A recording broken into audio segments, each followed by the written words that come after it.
Middle-aged Cowboy thought he'd be alone forever, until 4 Apache women begged for just one night. The coffee had gone cold. I remember that. I remember standing there with the tin cup in my hand and the fire down to coals and thinking, this is fine. This is enough. Cold coffee and quiet and nobody making any demands of me. I'd been telling myself that for about 6 years. The cup had a dent in it, right on the rim where my thumb naturally rested. I dropped it once, coming down off the sangers, and the dent stayed. I never fixed it. I'd stopped fixing things that didn't need fixing to survive the next day. 6 years. The ranch had been my wife's idea, and then my wife was gone fever fast, the kind of thing a man doesn't prepare for because you can't prepare for it. And then the ranch was just mine, and I ran it, and I kept the fence up, and I bought a new horse when the roan broke down, and every decision I made from that point on I made alone. You get used to it in the way you get used to a stone in your boot. It's always there. You just stop noticing it after a while. That night I was camped 3 days north of Las Cruces, out in the river country, checking the line. I ran up toward the caprock. Just me, the way things were. I heard them before I saw them. 1 voice, then 2, then 3, quick and low. Apache, and I knew enough of it, not a lot, but enough to understand they weren't sure about me, whether I was alone, whether I was going to reach for the rifle. I kept my hands where they'd see them, and I didn't move. There were 4 of them. They came out of the cedar shadows into the edge of the firelight, and I could see plain what they were. Women, all of them. No weapons past belt knives, and those weren't drawn. The oldest was maybe 50, stout, with the kind of face that's seen serious weather and made its peace with it. Beside her were 2 women, maybe 30, sisters by the look of them, same jaw, same set to their eyes. And behind those 3, hanging back and trying not to show she was scared, a young one, maybe 17. The older woman spoke. Her name, I found out later, was Hucha. She said in Spanish, better Spanish than mine, that they needed water, that they'd been moving for 2 days and had found nothing but alkali, that she'd seen my fire and had argued with herself for an hour about approaching it. I pointed at the creek, maybe 40 yards into the dark. She said they knew about the creek, that they were asking to stay the night, near the fire, that they were not asking for anything else. I looked at her a long moment. She looked back. She wasn't frightened exactly. She was just waiting to find out what kind of man I was. I'd seen that look before on people who'd been through enough to strip the hoping out of them. They don't ask nicely, those people. They just watch. I said fine. I put more wood on the fire. That's how it started. I'm going to have to go back a ways. Not because the story needs it, you could tell it straight from that fire and have enough, but because without knowing who I was that night, you won't understand what happened later. You won't understand what it meant. My name is Amos Cade. I was 43 years old. I ran about 1,100 acres along the base of the caprock, ran Herefords mostly, had a hired man named Pillar who was 15 years older than me and didn't talk much, which was why I liked him. I had a good horse, a bay gelding I called Wick, short for Wickenburg because that's where I'd bought him, and Wick and I had an understanding. I had a house that was too big for one man. I had the dent in my cup. My wife had been gone 6 years, and I hadn't been with a woman in most of that. Not from lack of, it was available, you understand, if you went into town and made the effort. I'd tried once, about 2 years after she died. It felt like lying to myself and the woman both, and I didn't do it again. I told myself I was fine. I told myself that some men were just made to be alone, and maybe I was one of them, and there was no shame in it. I believed it more on some days than others. The work I was good at. The cattle knew me and I knew them. I could read weather and grass and water the way some men read newspapers. I could fix a windmill in a dust storm, could pull a calf in the dark, could trail a sick steer 3 miles by the way the grass lay. Pillar thought I was the best cowman he'd worked for, and he'd worked for enough of them to have opinions. I knew that. And I don't know how to say this exactly, it sat there, that knowing, like something wrapped up that nobody ever opened. Competence that didn't get to matter to anyone. There was a woman in Las Cruces, a widow who ran a dry goods operation, Marlene Pryor. She was kind to me and not hard to look at, and several times over the years she'd made it clear enough that she'd hear me out if I ever wanted to try. I respected her too much to try when I didn't have anything to offer her but the look on my face. I wasn't all the way alive yet. She figured that out before I did and married a banker from Albuquerque, and good for her. I had the dent in my cup, and I had the cold coffee, and I had the stone in my boot that I didn't notice anymore. That's who was sitting by that fire when 4 Apache women came out of the dark. They took water from the creek. Hoocha did the talking. The others were quiet. I made more coffee, real coffee, not the burned-down dregs I'd been drinking. And Hoocha took a cup with the kind of deliberate dignity that told me she hadn't accepted food or water from a stranger easily in a long time. She told me about themselves in pieces. They were from a band that had been moving south and east for 3 months, away from the army. The men of their family were, she used a word I didn't know, and I waited, and she tried another, gone. She meant dead. The 4 of them had been walking to a cousin's people near the Rio Grande. The 2 sisters were named Cho and Nades. The young one, who still hadn't fully come into the firelight, was named Alchais, and she was Cho's daughter. 15, not 17, I'd guessed wrong. I asked how they'd gotten separated from their band. Hoocha looked into her cup. Then she said they hadn't been separated. The others had decided not to come. That she and the 3 younger women had decided to go anyway, that there had been words about it. I understood what she wasn't saying. They'd broken from people who'd given up. We sat for a while without talking. The fire was good. The night out here got cold even this late in the year, and the warmth was worth something. Cho fed the girl Alchai something from a cloth bag, dried meat, from the smell, and the girl ate it without looking at me.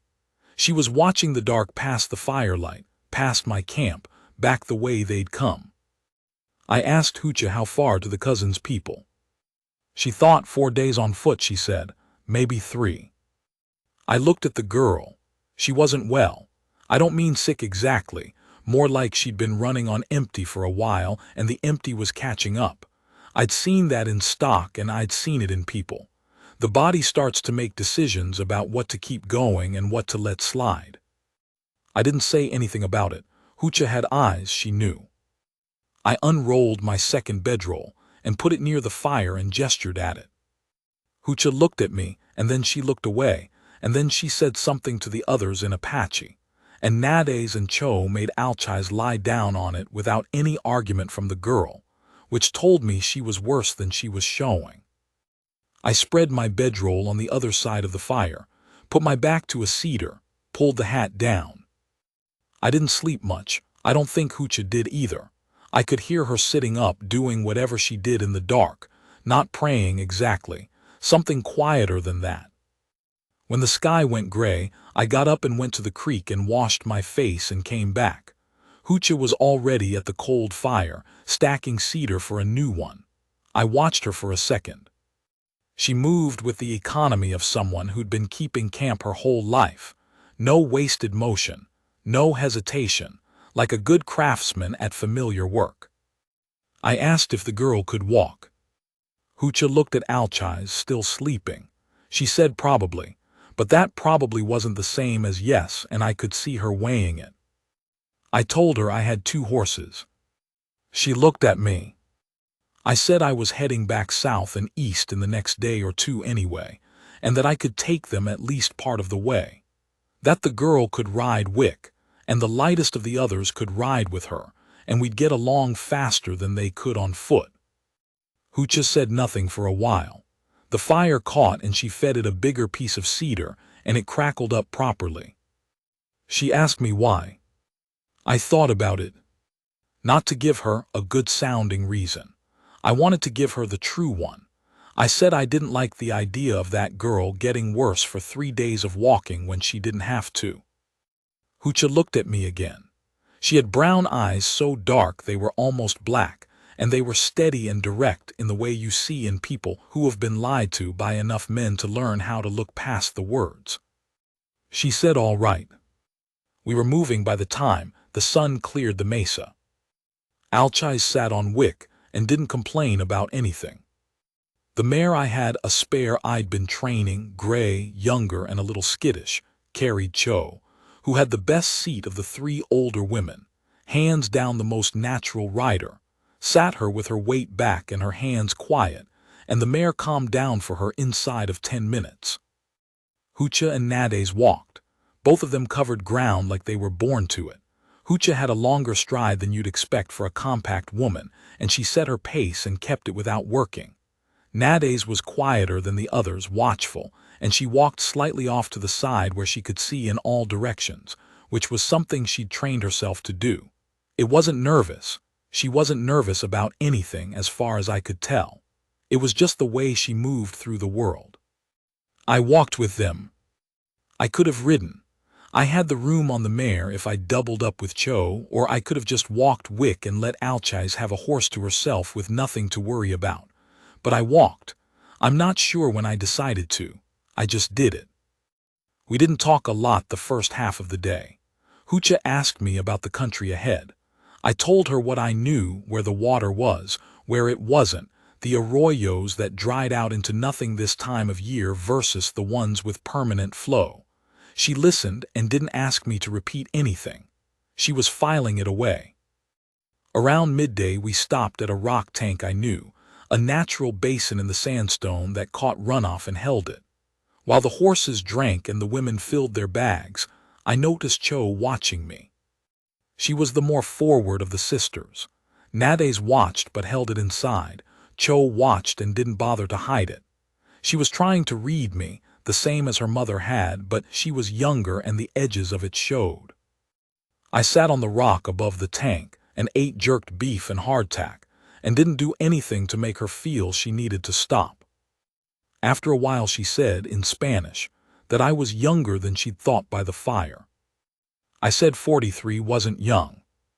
She said in her experience, men who looked like they were carrying a stone got old fast, that I must not be carrying one as heavy as she'd thought. I didn't answer that. I didn't know what to do with it. She turned back to filling the water bags like she'd said nothing in particular. We made good miles the first day. Alchais slept most of it on Wick's back, which told me everything about how she'd been doing before I came along. The horse had a gentle enough walk that she could do it, and I'd tied her to the saddle horn loosely, not enough to hold her if she slid, but enough to give her something to grip in her sleep without knowing she was doing it. I'd learned that trick years back with a sick hand who needed to get to town. We camped on a creek I knew, wider and better watered than the one we'd started from. Hoocha set up the camp with the other women, and they did it fast and without discussion. I gathered wood and put it where they wanted it without being asked, because there's a way people move through setting up camp that tells you where the wood should go, and I'd been reading that kind of thing most of my life. Nades made a fire that was better than any fire I'd built that trip. She used a kind of stacking I hadn't seen before, got it to a high, even heat quickly, and then banked it down to where it'd last. I told her it was a good fire. She looked at me for a second and then went back to what she was doing. Not unfriendly, just not given to answering what didn't need answering. That night Alchais was awake some, feverish, and Cho sat beside her, and did something with wet cloth in her hands that I didn't watch too closely, but whatever it was, it helped. By midnight Alchais was sleeping quiet. Hoocha moved over to sit near me, not close, just near. She said her daughter's husband had been a good man. I said I was sorry. She said don't be sorry. She'd been fortunate to have him and she knew it, and she'd rather have had him for the years she did than not have had him at all. That some women went their whole lives not knowing that kind of man, and she had, and she was grateful for it. I said nothing. She said she hadn't meant to talk about it, that sometimes things come out at a fire at night that don't come out anywhere else. I said I understood that. She asked if I had people waiting. I said no. She looked at the fire. She said she had thought not. That there was something about the way a man moved through a camp when no one was waiting for him, Not sad, exactly. Just accounted for. I sat with that for a while.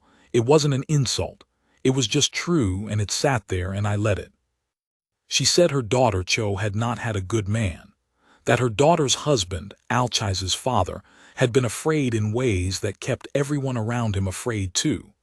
That he was gone by his own bad decisions, not the army, and that her daughter was better for it, even if her daughter hadn't quite gotten to believing that yet. I said sometimes it took a while. She said yes, and that sometimes a woman needed to see that another kind of man existed first, before she could trust her own judgment again. I nodded at the fire. Hoocha said good night and went to her bedroll, and I sat up until the fire was low. The second day was harder. The country opened up south of the tank, flatter and more exposed, and by mid-morning the wind was coming off the desert in a way that sucked the moisture right out of you. Alchise was better, not well, but better, and she could sit the horse without being tied to it, which was something. Cho came alongside me around midday. She was carrying a small pack, and she had a way of walking that made it look like no weight at all. She asked how long I'd had the gray mare. I said about 8 months, that I was training her for someone originally, and then the sale had fallen through, and now she was just mine. Cho said she was a good horse, that she had a fear in her left eye, but that it was thinning, that she'd be good in another year. I said I thought so too. We walked for a while. She asked if I'd had a wife. I said yes. She didn't say she was sorry, she waited. I said fever 6 years back, that it had been quick. She said quick wasn't always a mercy, that sometimes quick just meant you didn't get to say anything. I looked at her. She was looking ahead into the flat country. I said that was true. She asked if I'd been alone since. I said more or less. She said more or less. I said all right, yes, alone since. I didn't see any reason to lie to her. She nodded, kept walking, said nothing else about it. That evening, when we were setting up camp, she came and took the coffee makings from my pack without asking and made the coffee herself. She did it right, real cowboy coffee, boiled down hard, none of the thin stuff, and she handed me a cup, and I noticed the cup she gave me was the one without the dent. I drank it, it was good. Nade spoke to me for the first time that evening. Real talk, I mean, not just answering what needed answering.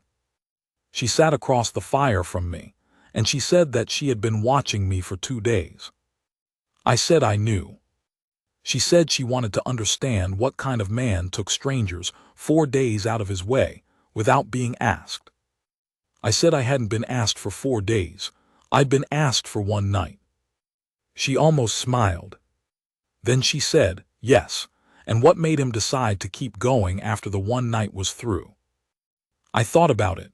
I said the girl wasn't well enough, that I couldn't send a sick kid into that country on foot and drive back and feel all right about it.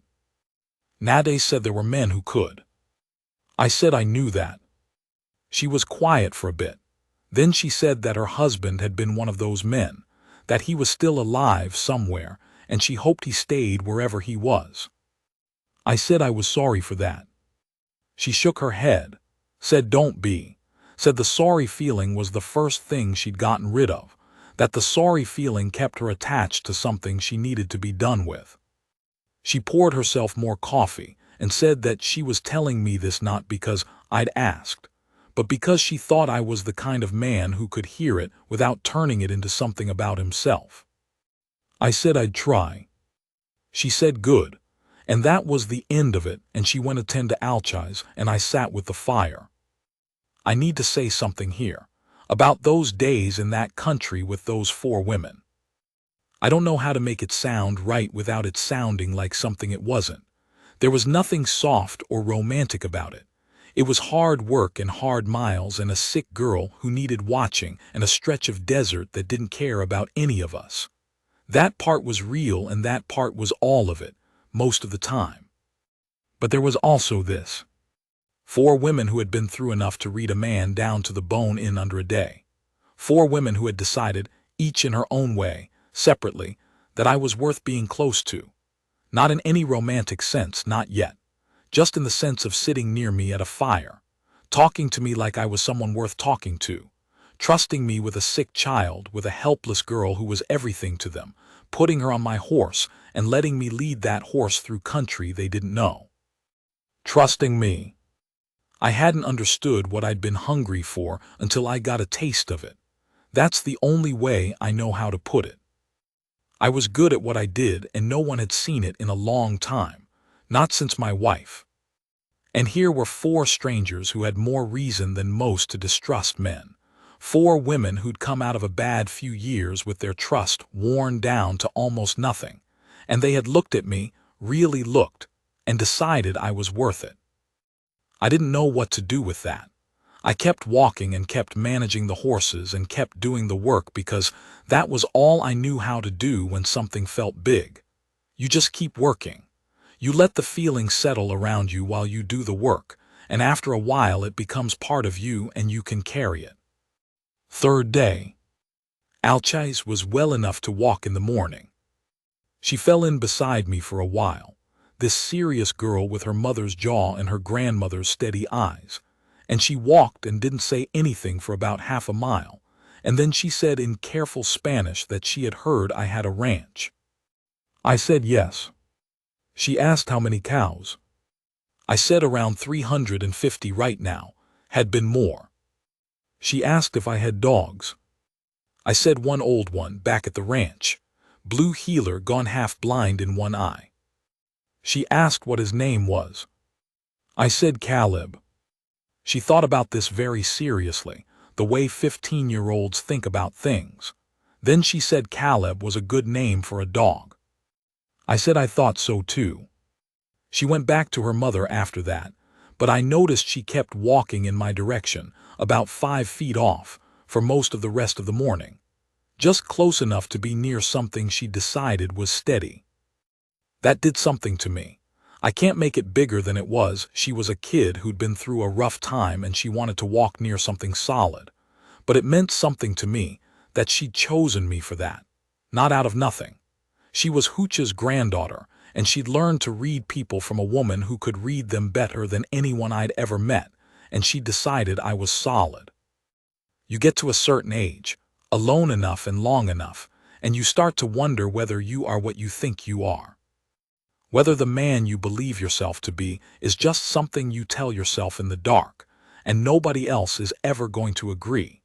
You start to wonder whether you've just gotten good at making do on your own, and whether that's the same as being worth something or whether it's a different thing entirely. That girl walking 5 feet off my shoulder was an answer to something I hadn't known I was asking. We made the river that afternoon, earlier than Hoocha had expected.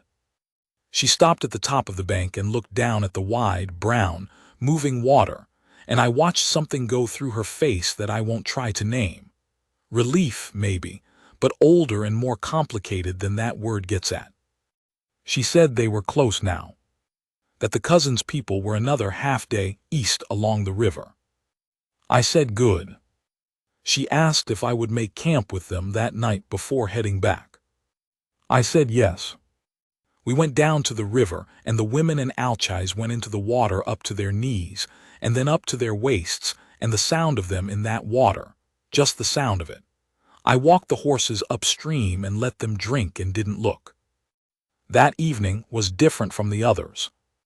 The cousins' people were expected but not here yet. We built the fire on a flat sandy bend in the river, broad and visible, and Hoocha sent Nades to watch the eastern approach. The mood was lighter than it had been all trip. Even Nades was lighter, some tight thing behind her eyes loosened by the fact of the water. Cho came and sat beside me. Not across beside. She sat close enough that I could feel the warmth off her shoulder, and she didn't say anything for a while, and I didn't either, and the fire went on being a fire. Then she said she wanted to ask me something. I said go ahead. She said she knew that I was going back to the ranch, that I had animals to see to and a man working for me who needed me there. She said she understood all of that. Then she said she also knew that the last few days were over, that she was here at the river and I was going back, and that was just true. She asked if she could have this one night, to sit beside me at this fire. I said she was already sitting beside me. She said she meant as something, not as a stranger I'd helped, as something. I sat with that, the fire popped, the river went on. I said yes. She put her head on my shoulder. That was all. She just put her head there and I let it rest, and she was warm against my arm and she smelled of river water and wood smoke, and I put my arm around her, not pulling her in, just around, and we sat like that while the fire burned. Hoocha was watching from across the fire. When I looked up, she looked back at me with those steady dark eyes, and I couldn't read everything in them, but I could read the thing that mattered, which was that she had watched this come to be and she was not troubled by it, and she thought it was right. That might not sound like much, an old woman on the other side of a fire not being troubled by something. But this was a woman who had every reason in the world to be troubled by men, and she was looking at me across those flames, and she was at peace, and that peace was the best thing anyone had given me in 6 years. Cho slept against me, I stayed awake, the river moved past, the fire settled. In the hour before light, Cho woke up. She didn't move right away. She let the last few minutes of it be what they were. Then she sat up and looked at me, fully awake the way some people are, no slow climbing out of sleep. She said, "Thank you." I said, "For what?" She said, "For the fire 3 nights back, for the water, for walking instead of riding, for not being one of the ones who would have been something else." I said there wasn't anything to thank me for. She said there was. She said I'd spent 4 days taking care of her family, and I'd done it without needing anything from them, without making them feel like it was debt or like it was going to become something else. That she'd been watching me to see when I'd start expecting something, and I never did, and she wanted me to know she saw that. I said I didn't know what else to do. She said she knew, and that was the thing. She looked at me for a while. The light was coming up gray and the river birds were starting. She had her mother's jaw and her grandmother's eyes, and she'd been through enough to make her hard, and she wasn't hard. She was clear. There's a difference. She said she wished things were otherwise. She said this in the same plain way you'd say the weather was going to turn. Not asking me to argue with it, just saying it was true. I said I wished that too. She nodded, and then she went to wake her daughter for the day, and I went to the horses. The cousins' people came mid-morning, 8 of them with 2 horses of their own, and the reunion was something I stood back from. Hoocha with her arms around a woman I guessed was her cousin, holding on. Alchai swept up by 2 young cousins her age who already had her laughing, this girl who'd barely spoken in 3 days. Nades and a man who might have been her brother, their foreheads together for a moment. Cho stood with her daughter and watched me from 20 feet off. I was readying the horses. Hoocha came to me. She was different now, relaxed in some deep way, some wariness she'd been carrying since before I'd known her finally put down. She looked 10 years younger. She said something to me in Apache. I said I didn't know enough. She said it in Spanish then. She said, "You are a good man, Amos Cade." That the world was hard on good men because the world was mostly not run by good men, but that a good man outlasted it. That she had seen it in her husband, and she had seen it in her cousin's husband, and she was seeing it in me, and she was saying it plainly because she didn't like leaving things unsaid. I wanted to say something back. I didn't have the words. She put her hand on my arm, just once firmly. Then she went back to her cousin. Nades came next. She said nothing. She put her hand flat on the neck of the gray mare, looked at the horse for a moment like she was saying goodbye to the mare herself, and then she looked at me, gave me one small nod. I gave her one back. Alchais ran up to me. She had forgotten to be serious. She said goodbye, Caleb's owner. Then she went back to her cousins. And Cho. Cho came last. We stood facing each other in the good morning light, the river behind her, and she looked at me the way she'd been looking at me since the first day, clear, steady, taking stock of what she actually saw instead of what she expected. She put both her hands flat on my chest. I could feel the warmth of her palms through my shirt. She looked up at me. I had several inches on her, and she held her look there, like she was fixing me in her mind. She said she hoped I found someone to go home to. I said I hoped she did too. She said she was going to start trusting her own judgment again, that these few days had helped her remember how to do that, that she knew what she was looking for now and it looked like me, and she was going to find it. I didn't say anything because there wasn't anything to say that wouldn't make it worse. She let her hands fall, she stepped back, she went to stand with her family. I got on the gray mare and took Wick's lead rope. I looked back once. Cho was watching. She didn't wave, neither did I. We just looked at each other across the flat river sand, and then I put the mare's head north and rode. 3 days back to the ranch. Pillar was fixing a section of fence near the south pasture when I rode in, and he looked up and looked at me and said something had happened. I said nothing had happened. Trip was routine. He looked at me again in that way of his, squinting, said I looked different. I tied Wick to the post and started pulling tack. He said not bad, different, just different. I said I'd tell him sometime. He said all right and went back to the fence. Pillar was good that way. He knew when to leave a thing alone. Caleb came out from under the porch, moving slow the way he moved now, and bumped his gray muzzle against my hand. I put my hand on his head. He stood there and took it, just leaning into my palm. I stood in my yard in the late afternoon light, and the ranch was the same ranch it had always been, and I was the same man I'd always been, mostly, but something had shifted in the way I sat inside myself. Like a stone that's been in one place so long you forget it's a stone, and then something moves it and you feel the ground different under your foot. Hoocha had said I was a good man. She'd said it plain, with no reason to flatter me, as a statement of fact, the same way she'd say the water was here or the country was dry. She'd said it and meant it, and she'd seen enough men, had reason enough to disbelieve it, that when she said it, it meant something true. Cho had held her hands against my chest and said she hoped I found someone to go home to. She hadn't meant it as pity. She'd meant it as I deserved it, that I was something worth coming home to if a woman only knew. I hadn't been told that in 6 years. I wasn't sure I'd let myself be told it even when my wife was alive, because she'd said it, and I'd never fully taken it in the way it was meant. I took it in now.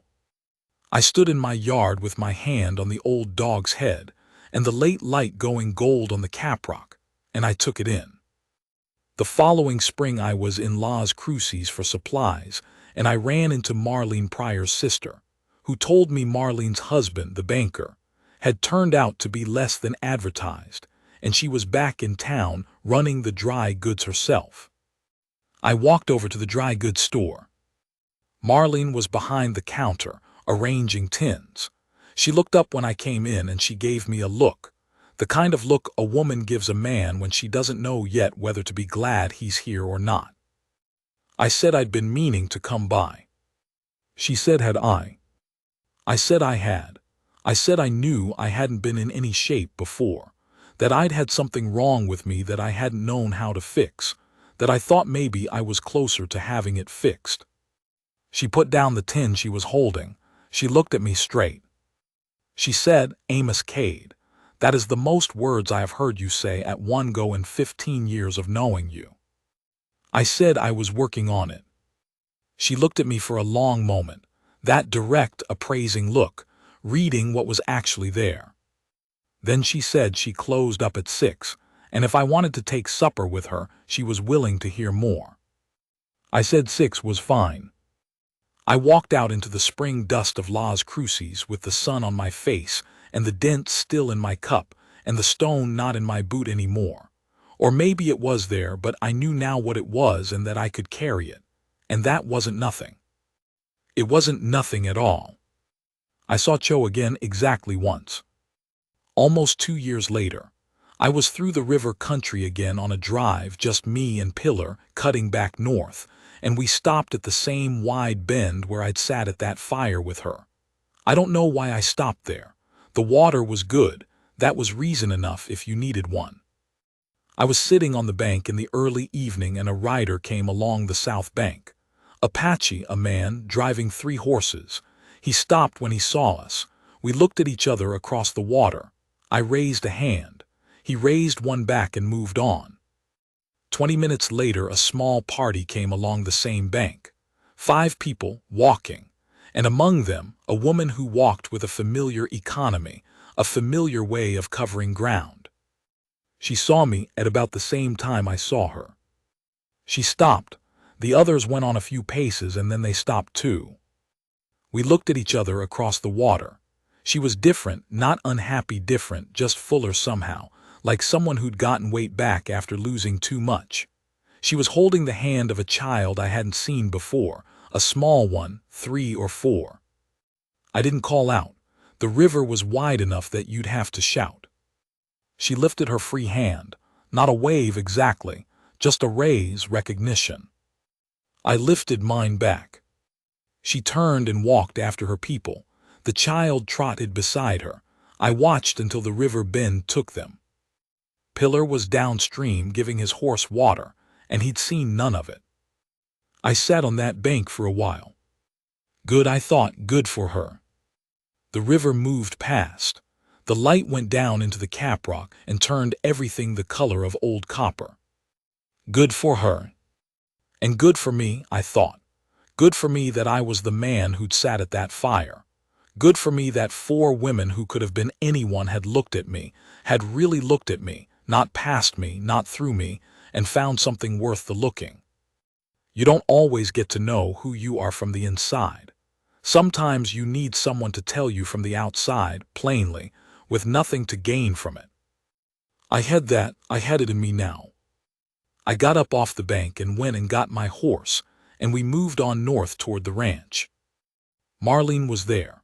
Marlene had sold the dry goods and was running the house now, running it better than I had in years, and Caleb had gotten to where he slept most of the day on the porch, and she'd started bringing him inside on cold nights without asking me about it. And there was going to be a child.